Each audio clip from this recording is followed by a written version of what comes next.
ours is available on sorry, welcome everybody that's joining in. We're just letting everybody get settled for the webinar. We're talking about podcasting right now. So bonus content for y'all. We went through Buzzsprout, and so our podcast is on Apple, Spotify, uh, Google, YouTube. There's also an embed player, and about a quarter of our plays are coming from Apple. So So Buzzsprout. Buzzsprout, Buzzsprout. Okay. $12 a month, and Really? yeah, and it allows us to get on all those platforms. So if you have a favorite podcast or a local government podcast or your own podcast, drop them in the comments, smash that subscribe button, make sure you're getting notifications. Um, who does everybody here have a local government podcast? Yes, no, maybe so. No. Kristen, do y'all? We do not have one. We've kind of talked about it. I think our APD has done one in the past. Our police department has done one, but they shifted some PIO roles, and so it kind of just got mothballed. Yeah. And they were using it both from a recruitment aspect, but then also working through cold cases. So it was pretty interesting, but it didn't have a huge audience. When you say it didn't have a huge audience, what would you call, like, was a small audience? I think the average listen, because they did the same thing. So really, I can see a lot of it more so on YouTube, because they have a channel that was specific for the podcast. Yeah. And I want to say the biggest one was a pretty well-known cold case, and I think it averaged about 163 listens over like the last 2 years.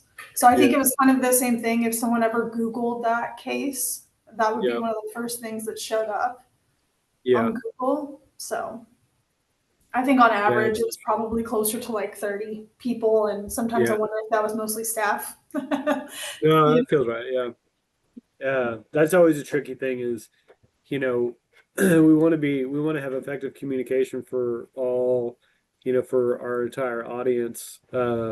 And where's that threshold for doing versus not doing?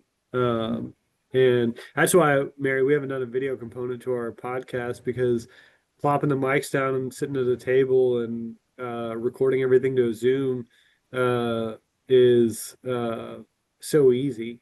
And then, we can just edit it if we have to and then upload it. That's a great idea. Yeah.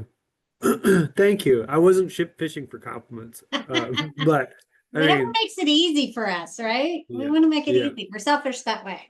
But didn't you win an award for that for People of Pearland? I did. Yeah. I did. I won a TAMI last year. Yes, I forgot about that. I didn't forget about it. Award winning People of Pearland. So, but it's a great way to feature all sorts of people. Yep. Emily, what about you? Are you podcasters? Sorry, I was a little bit late. We had a media thing here today. No, we haven't started one yet, but we have started the conversations. I think for us, it's just about quality, making sure it's a high quality when we start. Our fire and police are super passionate about starting one. And so I just kind of told them, hey, if you can present me with a setup or at least months of who you would like to have on and that sort of thing, and then I think we could start it. But yeah, I like People of Pearland. I love that idea. Something that's unique and has a reason to draw people in. And we've definitely started the conversation. I think just making sure we have the equipment, space, because we would probably do video and audio just to do it all at once. And I just want to make sure we have it like high quality instead of just kind of hodgepodging it to get. But sometimes too, it's good to just start and see where you can go and then improve. But no, we don't have one yet. That's understandable. And I'm with you. I think there's a level of expectation in terms of our output. But I do like things that start simply and organically and then can either grow or go away. Right. It's finding that balance of you want to get something out there, you want to start something, but we want to make sure we're not just throwing it together to say that we have one. So Yeah. I was resistant for a long time because I was like, man, everybody does a podcast, blah blah blah. But it's one of my favorite things to right. do. And so I don't know. Just like everything, it's a conduit for spoon feeding information that will have a shelf life, and maybe it'll be like radio. Maybe it'll just like outlive us all. I don't know. We'll Right. see. Yep. Okay, it looks like we're settled on our attendance, so we're gonna go ahead and kick this thing off. I'm not gonna spend a lot more time talking because y'all get entirely too much of that. Welcome everybody to our July webinar where we're going to be hearing from some of the brightest in the business on websites, and we know this because they've won recently TAMI awards. I also want to say thank you for everybody who came to the TAMIO conference and who participated in the awards and joined us all. It was a really fun time. And so you recognize these people if you were there because you got to see them walk up and get all their hardware. So we want to learn from them. Selfishly speaking, again, it came up. We're going through a website redesign this year, so I am like chomping at the bit to hear everything that you have to say. Megan Nelson is stepping in for Dustin. He was having some internet connectivity issues, so Megan's going to take over as the moderator for this. If you have questions, drop them in the Q&A. I'll keep track of those. We'll go through them at the end, and then feel free to use the chat. We can kick up conversations there. But with that, Megan, I'll kick it over to you and let you get things going. Of course. I'm really excited to be here and happy to be able to step in for Dustin. I am also working on kind of updating my website right now, so I will be very engaged for this one. I'm really excited for all of our panel. I'll actually have all of y'all do a quick, just 30-second introduction about yourself, instead of me reading off your whole bios, just because I feel like that's a lot sometimes. But I'll start up north with my friends from Region 1. Kristen, do you want to start with Amarillo? Yeah, thanks, Megan. Yeah, we're neighbors, so howdy, neighbor. So Kristen Wilbeck, I'm the Director of Engagement and Innovation for the City of Amarillo, which really just means we're communications, project management, and public innovation team. So just super been with the city since 2018 in different capacities. I was in the parks world for a while, but have been in this office now since 2023. So I'm no longer the Ron Swanson of my team, just in a different capacity, maybe. Maybe I'm more of a Ben Wyatt. So anyways, pleasure to be here. And I'll popcorn to Joy Stewart, my colleague at Amarillo. All right. Hi, everybody. So glad to be a part of this TAMIO webinar. I am Joy Stewart. I am the Senior Communications Officer here at the City of Amarillo, and I've been with Amarillo for 3.5 years. Come from the Chicago area, so a little transition from Illinois to Texas, but loving Amarillo and the people here, and kind of handle a lot of the higher level communications, and am now heading up the website and intranet for the City of Amarillo. Great. Mary? Hi, I'm Mary Rosenbleeth. I'm the Director of Marketing and Tourism for the town of Addison. If you don't know where Addison is, we are just north of Dallas. We are a stone's throw away from the Galleria, if you're familiar with the area. Small town, only 4.4 square miles, 17,000 residents, but we have 100,000 people that come here to work and play. We've got 200 restaurants and 22 hotels in our little bitty town. Along with one of the busiest general aviation airports in Texas. So it keeps us busy. We're a small team. Right now we've got 3 people, just hired a new person. So we're growing, but definitely all hands on deck with anything like a website. Awesome. And then Emily? Hey, everybody. My name is Emily Agins, and I'm the Director of Communications and Marketing for the City of Denison. If you don't know where Denison is, we're the last town on 75 before you get to Oklahoma, so about 45 minutes north of McKinney is an easy way to describe it. Similar to Mary, I recently started overseeing our tourism team, so that's been fun to learn. I do not know the number of restaurants, though. She's got me beat on that. So I'll have that down for the next time that are in Denison. But our communication side of the house is just me. So a team of one. Like everybody else said, we recently underwent a website redesign, and it was quite the process. So I'm excited to just be able to share what we know. And Teresa, welcome. If you'll do. Sure. Hi, I'm Teresa. I am a communications coordinator for the city of Arlington, and my primary sort of client within the city is the Economic Development Corporation. But I'm on the comms team, and we've got like, I don't know, 8, 9 people, and lots of resources. The most that I've ever had. I'm the newest on the team. I've been here a couple of years, and yeah, that's it. Great. Well, we will go ahead and get started. I've got some questions for y'all, but as y'all start through these questions, I'm going to drop all of y'all's websites in the chat. That way, everyone who's attending the webinar right now can kind of poke around as y'all are talking through y'all's websites. That way, everyone can see all the really amazing work that all of y'all have done. So we'll start with what makes your website special. And I am gonna kind of start at the top again, just because from my view, we're going top down. So Amarillo, I know Joy, you are going to be able to talk plenty about this, and I'll drop y'all's website first. Talk a little bit about y'all's website and what makes it so special. All right, no, thank you so much. Amarillo.gov. Interestingly, when I first started with the city of Amarillo, the website was definitely top of mind. At that time, we were actually more managed by IT for our website. So it has been quite a story to tell of how our website evolved to what it is now. A little statistics, we actually get, right now we're about 1 million views on our website. Last year we had 2.5 million views on our website. So we definitely know that it is the source for Amarillo community for information about the city of Amarillo and their programs and services. So we had actually started with the older, probably started in 2017-ish website. Just to give some data, we had 34,000 pages and 7,000 documents when we first started the project.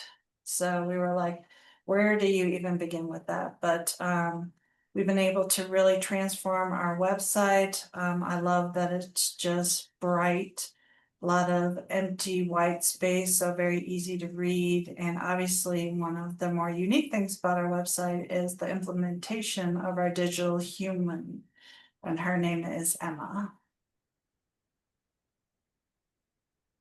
Awesome. And I know we're going to be talking about that a little bit more, but we'll kind of keep going around. Mary, do you want to talk about your Addison website? Sure. We leaned into our branding heavily with the new website. So there's a lot of blue. Our logo is a blue dot, basically. So there's lots of circles, lots of dots. I think we combined on our previous page, we had our Visit Addison page as a subsite. We pulled that out to be its own separate website, but we kept a lot of the elements. So being able to incorporate the tourism piece into what we do, because that's a big part of who we are, was something we were very intentional about. We changed up our headers a lot. I know we'll talk about this a little bit more. So we have a things to do header, as opposed to some of the other typical government sites. So kind of leaning into that whole tourism aspect and what we're known for. So I think those are a couple of things. No, I think y'all's website is really cool. Emily, do you want to go next and talk about Denison? Sure. So I think for us, the biggest focus was usability for our residents. We're a small town of 30,000 and we have an older population. And so for us, yes, design was important, but really it was about usability and having as much as we could just be right in front of their faces when they visit the homepage so that they know where to go, exactly how to use it, and be able to provide those tools. This was the first time that we had a chat bot on our homepage. So nothing super fancy, but that was something new for us. That's been a huge help as far as resident usage goes. And then, like I said, just being able to have kind of like those prominent buttons that clearly show we know this is why you're visiting our website. And like everybody said, doing all that research and having the knowledge of why people are coming, what they're looking for. So that was really, really big for us, is just usability and making sure that everything was easy to access, that we knew people were coming to the website for. Great. And then Teresa, I'll have you talk about your EDC website, and then I'll start with you for the next question as well. Okay, cool. So, our website's a little different than everyone else's in just that it's sort of not a companion piece, but it's like an auxiliary, like it's under the Arlington, sort of, we call it Big A umbrella. But the nice thing about an EDC website is it's a little bit more of a marketing piece. And so we have a lot more flexibility than I think, because we also redid the city's website this year too, and I helped a little bit with that, but it's just a little bit more flexibility in terms of visuals and not quite as many like documents to dial in and pages to drill down and departments to liaise with. So we wanted to just create a really compelling site that tells businesses why they might want to come to Arlington. And it's a lot actually to unpack, and it touches a lot of different areas. But I think between the imagery, the dynamic data was something that was a really big piece of it, and the usability, just so that a couple other people talked about, the users can get to where they need to go, even though there's a lot of information that it's easy to self-select, like which info you need to find, was what we were going for. And I think it turned out good. And then Great. I will say, kind of tying into that, tell us a little bit about the design philosophy behind your website, because looking at it, it's very strikingly with the big photos and all of that. It's really beautiful. thank you. Yeah, it definitely is a little different than just like the regular Arlington website, with the, three main icons when you first get there, or like, a lot of these other websites, which is perfect for residents, but it's a little different for us. And I would say, I mentioned this before and I probably will a lot, but sort of fitting under the city of Arlington umbrella, but also retaining our own identity. Our logo is literally the Arlington A, but it's like inside of a Texas silhouette. And so we're part of, but still our own thing. And it's a little tricky, honestly, to be unique, but also part of a bigger entity. So our colors are red and blue, which the cities are too, but ours are a little more rich and saturated, like more royal tones. And we wanted it to just say Arlington because that's still what we're selling, but with a little bit more of, like I said, that marketing lens, I guess you could say. So with like the photos and the sort of just make it a little more snazzy, No, I love it. And well, actually, kind of on top of that, I'm going to throw in a question that we just got as well, because I feel like it's really relevant, specifically when talking about design. What vendor all of y'all use for each of your websites? So something like a Granicus, a Civic Plus, if you're in-house, all of that kind of stuff. Teresa, if you'll just answer that real quick, and then as we go all the way back around, if you'll answer what your platform is, and then go back into your design. Yeah, we used ED Suite, which they tailored specifically to economic development, and then the city of Arlington's is Granicus. Great. Emily? We use Civic Plus. I think a big reason for us, like I said, smaller city, smaller budget. And so they ran a special during the winter months, and I think it was 50% off or something along those lines. And so I was able to make that work for my budget, and kind of include that, and it wasn't so much higher than what we had already been paying for our website, which is huge. I think they do that every year. So if anyone is under budget constraints and wants a new website, that's something I would ask about or look into. We also lumped it in with some other Civic Plus products that we were looking at implementing. This is kind of a sidebar, I guess, but we really didn't have a lot of transparency, I would say, before, or ways to communicate with our residents. We were just doing the basic Facebook posting, Nextdoor, things like that. And so along with our website, we signed up for a mass messaging system and then also upgraded to our See Click Fix portal, which is where you can report a problem. And we did that with Civic Plus as well. And so being able to sort of package all of those also made it fiscally responsible for us to use that company. So yes, with design, it was part of it, but a lot of it too for me, just because it's a small town with small team and small budget, it made sense that way. So. Sure. And what was kind of your design philosophy for the Denison site? Sure. So I think you saw our before. We had a lot to improve upon. And so really we kind of capitalized, like Mary was saying, they have that blue logo. We sort of have the blues and greens as well. We're bordering Lake Texoma, so we're right there. So we capitalized on some of that. Through the lake pictures, we have some of those pictures on the banner too that show people in our downtown area. Just wanted to show kind of who we are. And then again, simplistic design, but still use our city colors so that we had that professional branding and people knew it was us. But also nothing over the top fancy. But yes, just a sort of a sleek and easy to read. Great. Mary, what about y'all? I think similar to what Emily was saying, we wanted it to be super user friendly. So when you go through our website, the buttons move, the pictures move. So it adds some, you know when your mouse is on it, because we're the same. We've got the residents we hear the most from are our older residents that you have to walk through everything. So if you hover over something and it moves, they know they're in the right spot. The other thing we're using Granicus.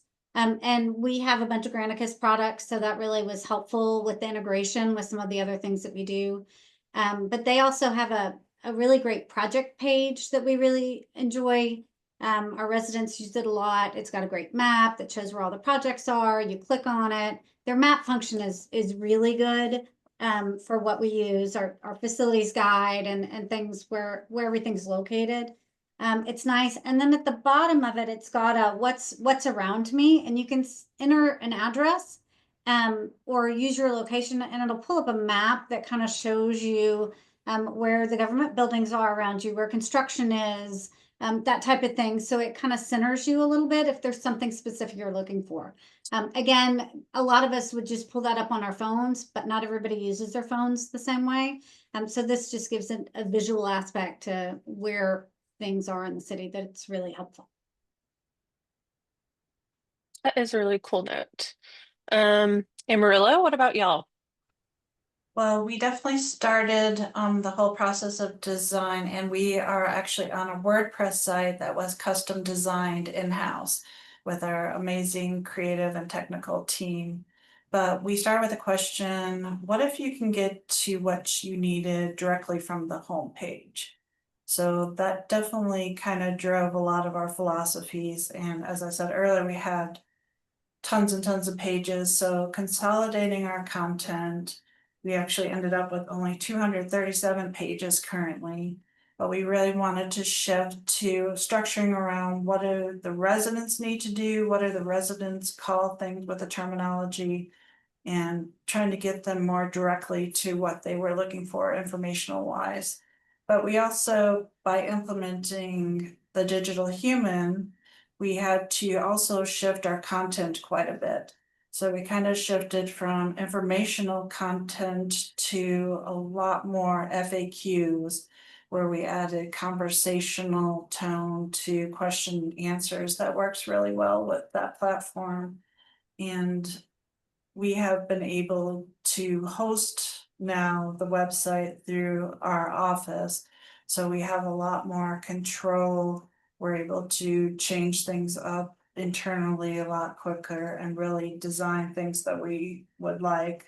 And we did use that very minimalistic but functional focus and try to keep things as simple as possible and as clean and bright. And we utilize obviously the Amarillo yellow color and blue and green. Well, speaking of Emma, will you talk us through kind of how that came about and what the reception has been from Amarillo residents? Yes, and now I'm gonna shift to our director, Kristen Wolbeck, as she is the mother of Emma, as we like to call her. I am the mother of Emma, sometimes very begrudgingly, if I'm fully transparent. So we have a very visionary CIO in our city, and Emma kind of came about at Dell World, where a few people were in a room from Dell and a couple of partners that said, like, how do we make government more conversational and impart more two-way communication? And so it got them brainstorming the idea of a government true like digital human chatbot, and City of Amarillo became the guinea pig. And so we worked through developing out Emma just kind of um, as a prototype kind of concept. She was kind of featured at a European civic conference, so to speak, and that kind of sold our elected officials. One of the biggest driving components to Emma was her ability to translate. So in her full iteration, she should be able to speak up to 60 languages. That takes a lot of work, but right now she can successfully speak English and Spanish. And so since Amarillo is just a very diverse community, that was one of the driving things that we wanted her to be able to do, to really help connect ESL citizens with city services in a more impactful way.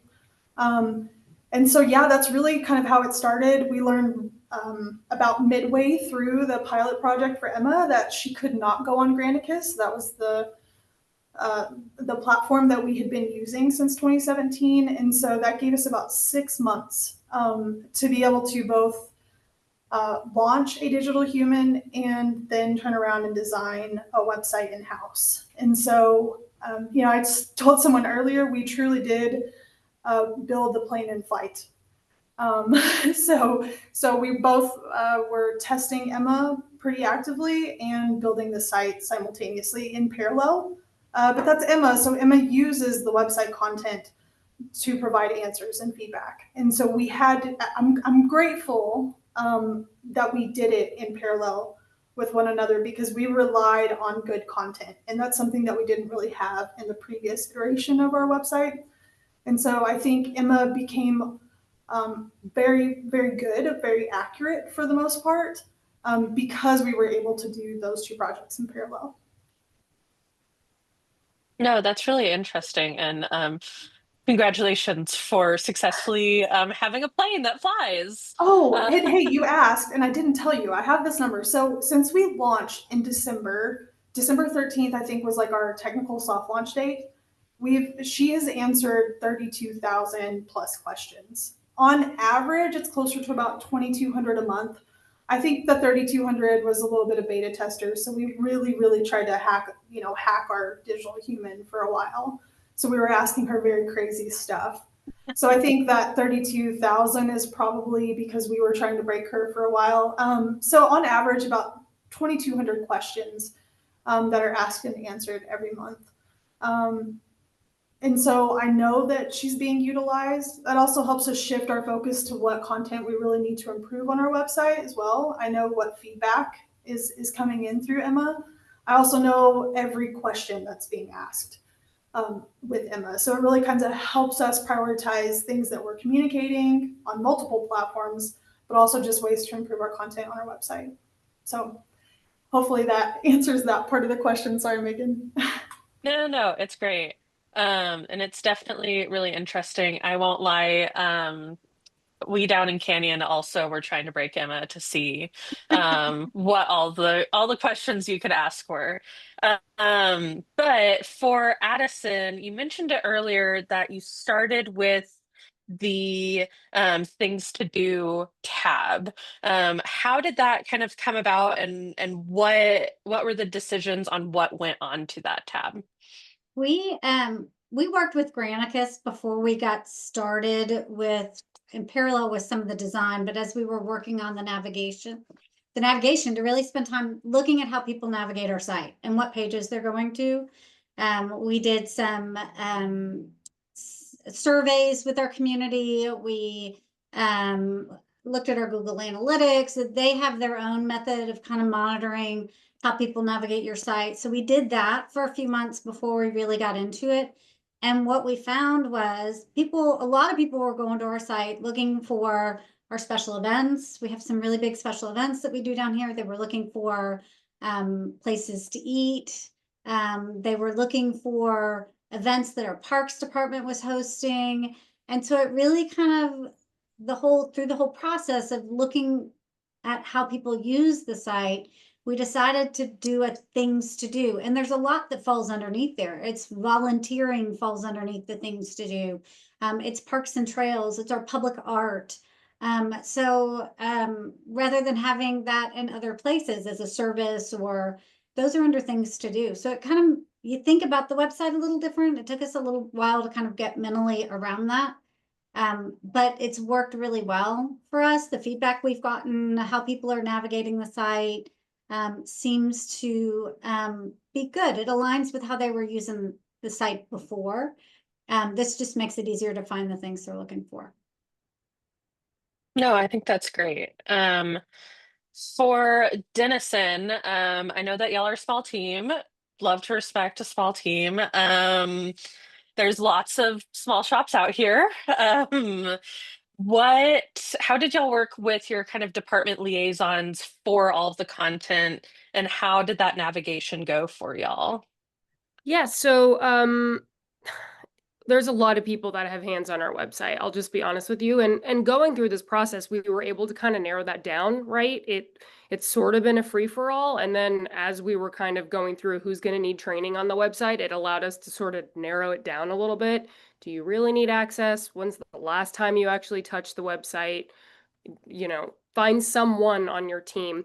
So we have someone basically on every team. I think there's probably 25 to 30 people that were in the training. And what we did was we blocked off one of our biggest conference rooms. Our IT department set up desktops across the tables, and we actually had our Civic Plus training team on the whiteboard in the front, and they talked every single person through it. It was, like you said, a lot of work on our end, a lot of questions. You have to sort of just block those days off and email everybody, hey, this is the day we're going to be doing training. If you can't be there, we'll record it, but find somebody else that can be there. It was a beast, but I think it really, really helped everybody feel confident in website usage, and then also helped them be more creative about what they could be doing with their content, right? They're not allowed to do everything on the website. There's obviously certain people that have different permissions and things of that nature, but it really showed them, hey, you can do this. It's user friendly. If you have any questions, the Civic Plus team is approachable. And so we were able to sort of train everybody that way. Now, the back half of it is, making sure we keep up with that training, doing some website panels with our team throughout the year. But yeah, I mean, as a one-person team, an entire website's hard to manage, and I do my best, right? Like I try and block off hours to comb through, make sure everybody's doing what they need to be doing. And then obviously there's back-end stuff where you can see all of the updates that have been made every day and different things that have been added and things like that. But it was difficult, but I think just getting everybody on board and having that positive attitude really helped. And then just being able to get everybody in one place was awesome. So. No, I love that. Teresa, for y'all, since Arlington was, obviously on the map, we all know it's there. How do y'all use how do you use your site specifically as a tool to fit in with your overall economic development strategy? Well, sounds like our communications are working if everyone knows where it is. I think so. We do have an active Office of Economic Development within the city, and then we also have an EDC. But everything economic development in Arlington is kind of guided by the economic development strategic plan. And so the EDC website sort of functions as, like, I would say, the more public facing entity of economic development in Arlington. So like while there's a link to it on the city's website and the Office of Economic Development has a little landing page, a lot of both teams utilize the EDC's website just because it does have these the dynamic data dashboards are the biggest thing. It's like demographics and logistics and like where the trains are and where the ports are in the state and things like that that are within the EDC's budget, which is nice to have. And then the city can also the city economic developers can benefit from that too.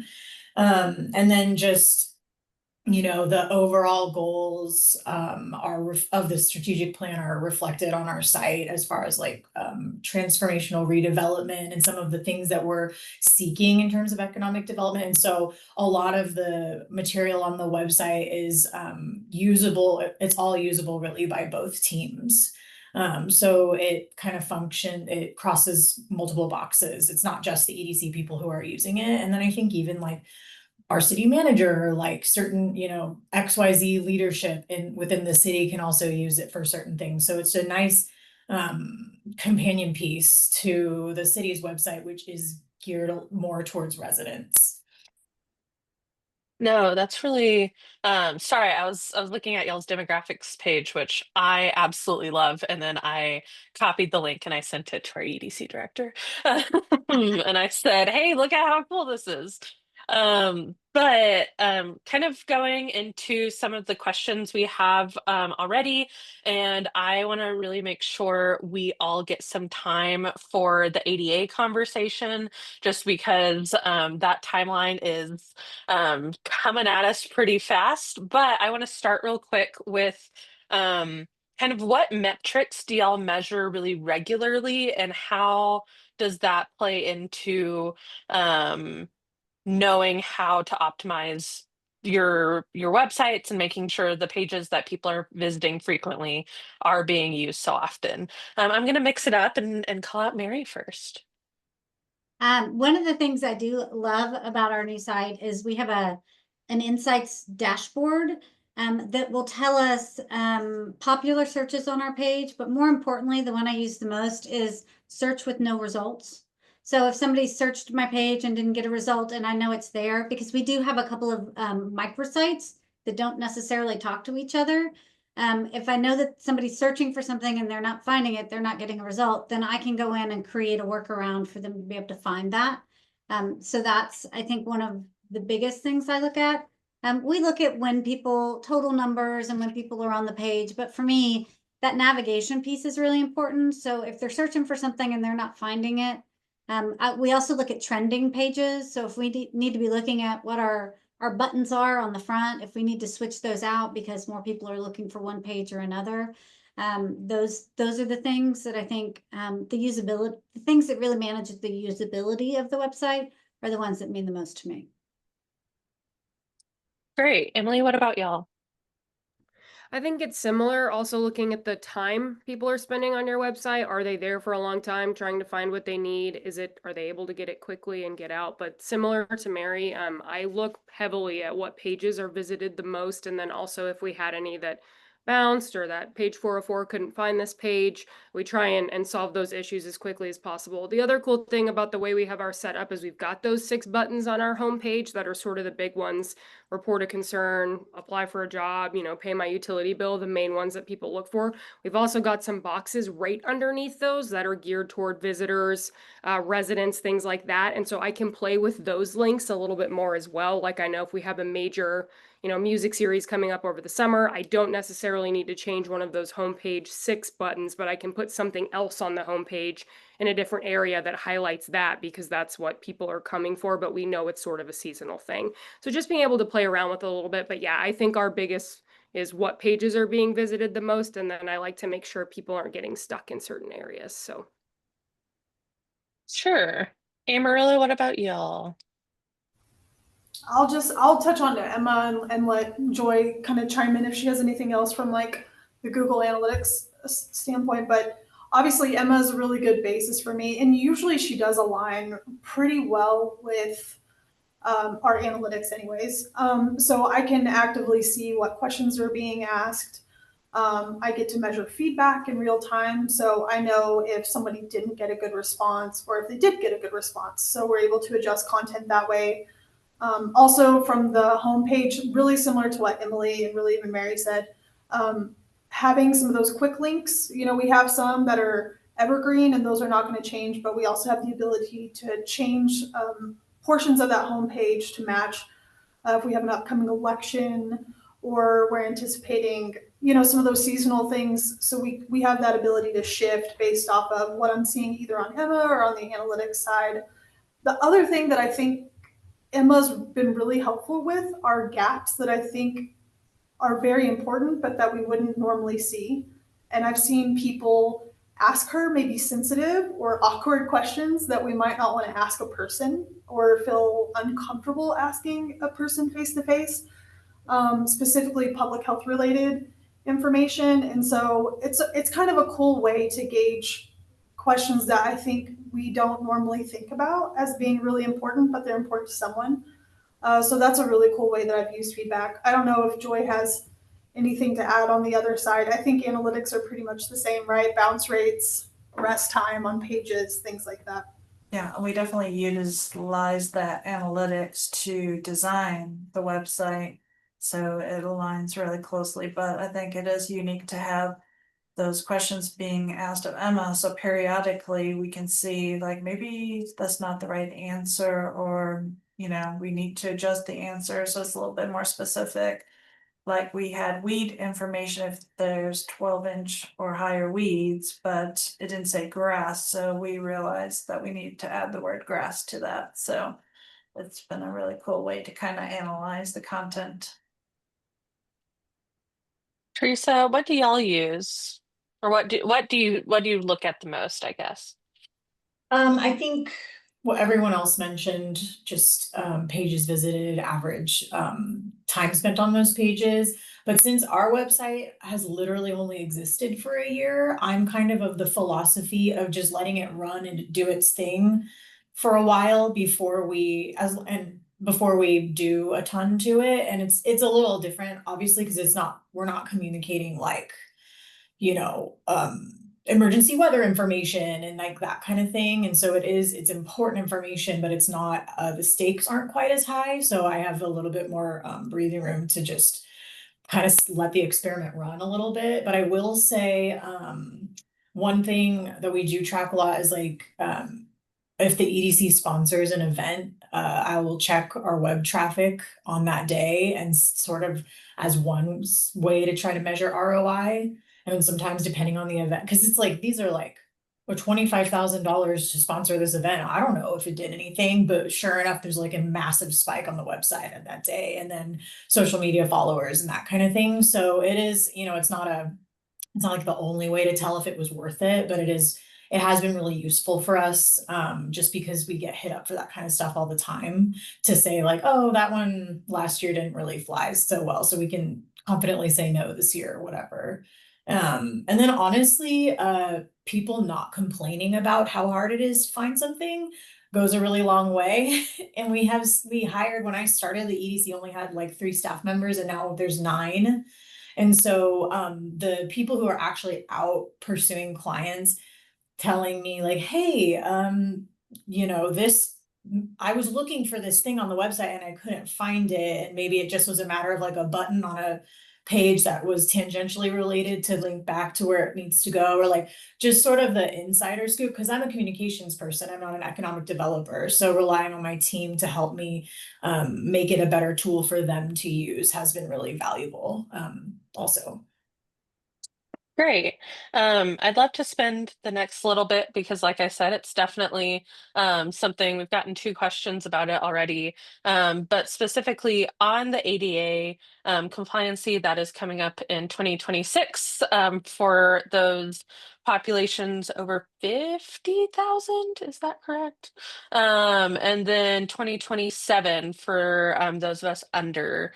All I know is I'm the 2027 one because we have a smaller population. But as far as that goes, and y'all can just kind of color out your answers or your thoughts as they come to you. But how are y'all approaching that ADA ruling, especially for some of these mobile first designs, modern websites, really beautiful concepts, and has that really changed anything for the content that you're actively putting out on the site right now? Okay, I'm gonna get mine over with so that I'm done. So I have admitted that we built the plane in flight. So we had to go back in time and start to adjust. I historically use the Google Lighthouse whenever I'm making adjustments to it's kind of like a developer tool on your browser that you can use. And it tests for all different things. So like SEO optimization, it tests for ADA accessibility.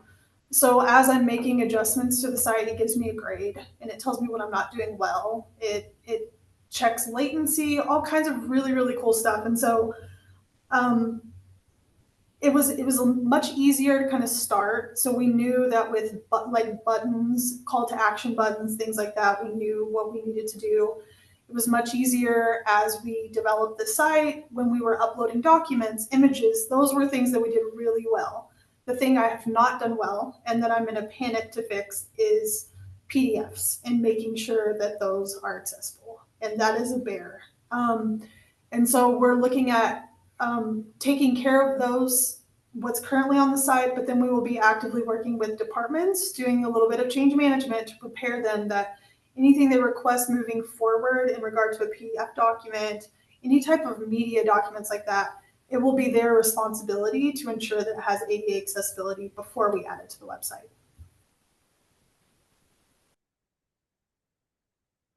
What about everyone else? I'm in the boat with you. I'm 2027. I'm gonna wait and see what all the big cities do and find out what they can teach us. Yes, I'm 2027 as well. But I will say, like, gathering all of the information now is great, and going through a website redesign process closer to when this is coming up was helpful because you can look at all of this stuff while you're redesigning a website so that hopefully then over the next couple of years we're somewhat better than we were when we started. But I think, like Kristen mentioned, it's got to be a lot of in-house training and reminders like, hey, when you're publishing this content, here are the things you need to focus on. And ours is going to be basic stuff, alt text for photos and things that you would think people have already got in their brains, but they just may not. So, like I said, we're 2027, but starting to do those daily little reminders of, hey, if you're working on this, here are things you need to be focused on. And we use Granicus, and I do think they've got a lot of that built in. So the call to action button, the buttons and some of that stuff is already, you can't get away from not making it compliant, but our big thing will be PDFs and photos. People just put the most random things in for the alt text. And I feel like we're always chasing that, even though saying new website, you feel like you're going into this, it's like the first day of school with your brand new notebook. We're going to do it all right. My handwriting is going to be perfect and it's going to be awesome. Not so much. No, not everybody has the same attention to detail that we do. Of course. Teresa, how are y'all handling everything in Arlington? The city as a whole, we've been talking about it for a while. And so I feel the goal with our communications team, kind of the strategy is to just get people practicing it now. So that when it is, in effect, that people have already gotten a habit built. A lot of, and we're using Granicus too for the city. And then I would say like most web vendors, if anyone's going to be doing a website overhaul, that those are all questions you can really lean on your vendor for, but make sure you ask them because every once in a while something seems obvious and they're like, what, so you definitely ask and like be on top of that. But, so we've been kind of trying to practice a lot of that. That reminds me I probably should go check for some alt text and things like that. But in terms of, flyer type stuff as like news images, like with overlaid text and things like that, just use a photo, just kind of breaking some of those habits that we've all been doing for a while. And then the other thing is any sort of auxiliary tools, like I keep mentioning our data dashboards, vetting those vendors as well and making sure that they're compliant, which the one we use is called Local Intel, by the way, and they are compliant. That was one of the first questions because some of the things that are created in-house at the city in terms of dashboards and stuff like Esri and there's a couple other ones are not. And so that's going to be a challenge that those departments, I don't know what they're going to do because it's a lot of that stuff is custom built in there. Maybe I don't know that the vendors have plans because some of them don't only serve government, right? This was something that kind of came up. So we're sort of diving into that and who they serve and if it's probably going to get fixed or if it's a pivot that needs to be made. But yeah. So one of the questions I see in our Q&A is if anyone has any resources available either for training on how to make PDFs accessible or any uh,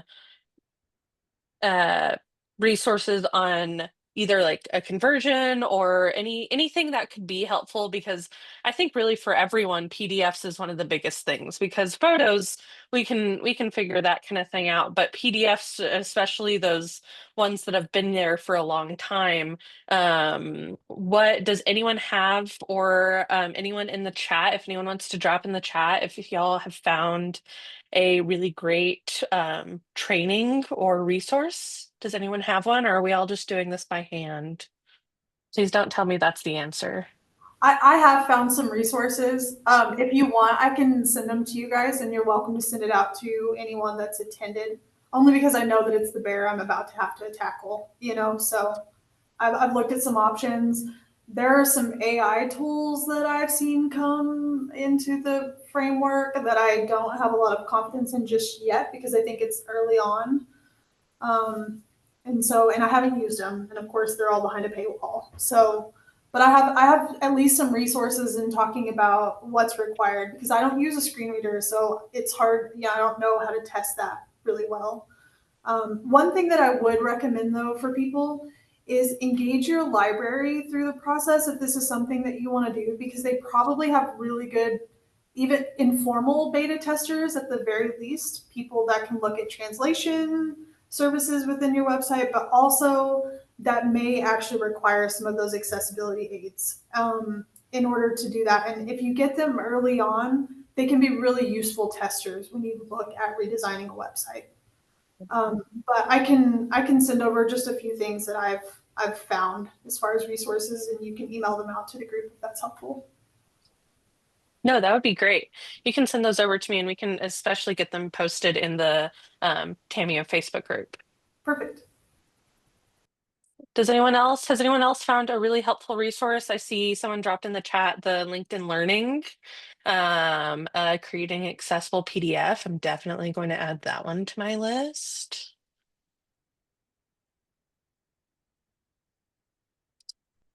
Has anyone else found anything? Hey, Josh here. First time caller, long time listener. The Adobe Acrobat actually has an accessibility checker as well for those at the pro version of Acrobat. Amazing. And then I'll say a quick question on my end, just because this is something I very specifically get pushback on my side of things. And it kind of falls in line with what Sarah's asking of um, how do you determine who gets kind of those hot buttons, those top 6 hot buttons in different pages? I know for my site, we've got different department headers have different ones. And so kind of the organizational flow through all of that, but especially some of the stuff on your homepage that I get a lot of. My budget guy is emailing me every budget season saying all of this budget stuff has to be front and center above the fold on the homepage. Kind of how do y'all deal with different departments and the hot buttons and B some of those state compliant type of information? Mary, I saw you nodding your head, so I'm going to ask you. Oh, I was just the budget thing is always an issue. It has to be on the homepage and all of that. But even when we were going through all of our analytics, not a lot of people were coming to the website for the pay my utility bill. I mean, there were some, but we don't have a ton of residents. There weren't a ton of people really coming. Some of the other ones ranked higher. So rather than making that a button, I made them happy by putting it in the very top header. So the contact us and the social media, and we put pay my utility bill on that, which they love because now it's on every page. So if you go to the finance page, you've still got that stuff up at the top. So that was a piece that really made them happy. So if you're on a finance page, you're going to see that on the top of it too. You can be anywhere on the website. So sometimes there's some creative places where you can put things so you don't have to use one of your buttons. So be creative and think through where some of those things make sense to put. A footer, sometimes you can put some things if you need to. We've got that lead and copper rules revision stuff. I don't know if you guys are, so we put that in the footer of the website. And that made everybody happy. So there's things like that that you can play with and put them in different places. No, I love that. Emily, what about y'all?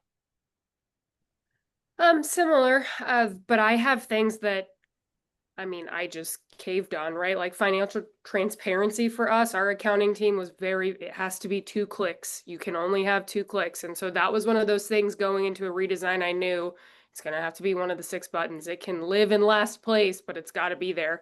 And so that's where it lives and that's where it is. And then again, we talked about this already, but analytics are huge for my argument's sake, right?